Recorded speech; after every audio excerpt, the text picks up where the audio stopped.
Hey guys, there was a request not too long ago that we make some videos and share tips on what we could be doing during the lockdown. So this is a tip that I shared on my school group a while ago, and I thought it'll be actually something useful to share with everybody. Because of the lockdown, it's obvious that we've got zero chance of flying, and this affects our currency. It means that we're not flying frequently, and when we do fly again, because we've had this long gap in our flying, that the risk of making a mistake is higher. So what I would like to share with you today is the power of visualization. Visualization is something that I used on my bicycle trip about 9 years ago now. So back in 2011, myself and two of my friends, we cycled from Cape Town up to Cairo. It took pretty much the entire year. And in this time, I was quite involved with my skydiving, and having a break like this, you can imagine, was not ideal. But I did use visualization to help me stay current. So how does visualization work? It's actually a very simple technique. The only thing that you need is your brain. You do not need a huge yard. You do not need any space at all. You can do it sitting on the chair, wherever you are, lying on your bed. It doesn't matter. It's a very simple technique. What you want to do is you want to relax, close your eyes, and transport yourself to the launch site. So this could be Porterville, Piketberg, Hermanus, wherever the hell it is, Garden Route. Pick a launch site somewhere you've flown before and put yourself there inside of your mind. So I'm on the launch site, I look around, the windsock's in the right direction, the thermals are coming up nicely.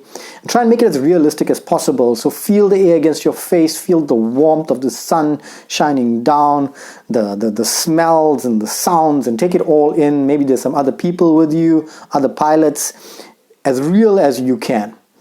So I'm happy with the conditions. I want to go flying now. I'm going to take my equipment out of the bag. I'm going to take out my harness. I'm going to take out the wing, my instruments, put it one side.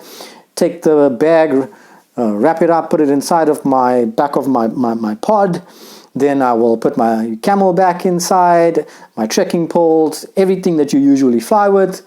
Get the wing out, do a pre-flight check. Everything looks good. Cool conditions, the thermals are still good, fantastic, I'm going to go flying.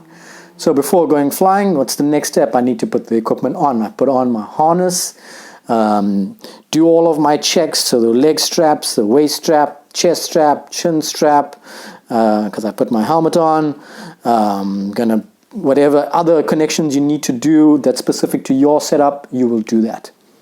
So I've done all of my equipment checks. I'm now going to take my wing, walk out onto the mat, lay out the wing, take a few steps back, assess the conditions. Am I still happy? Yes, fantastic. 5-point check, and I'm going to go flying.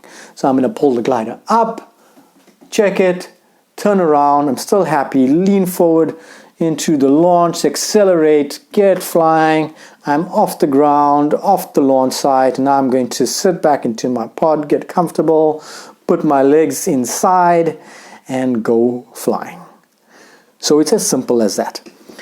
And I urge you to do the entire process from arriving on the launch site to a safe landing on the ground and everything in between. You can practice things like thermaling. You can go through active flying. Maybe your wing dives and you need to catch it, go back to full flight, stopping a collapse on the outside, or whatever it is. It really helps to go through experiences that you've already experienced, because you can see this. Your brain can go back to what you have experienced previously, and you can visualize this inside your brain. By doing this, number one, it's not real flying. I'm sorry, it's not, and it sucks. But given that we cannot fly, it is a hell of a lot better than doing nothing. And I guarantee you, if you do this on a regular basis, that when you do go out and fly, you will not forget about things like my leg straps or whatever the hell it is.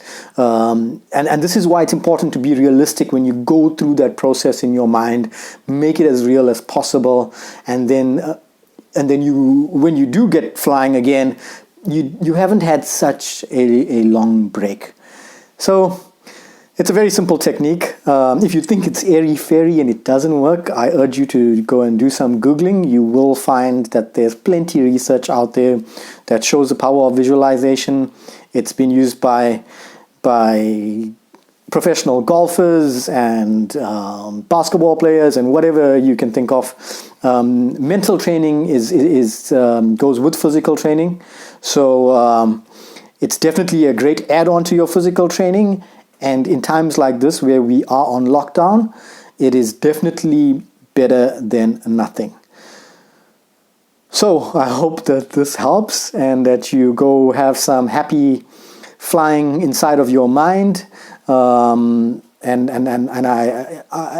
I urge you to do this because it's going to help keep you safe when we do go back into the skies, which will hopefully be soon.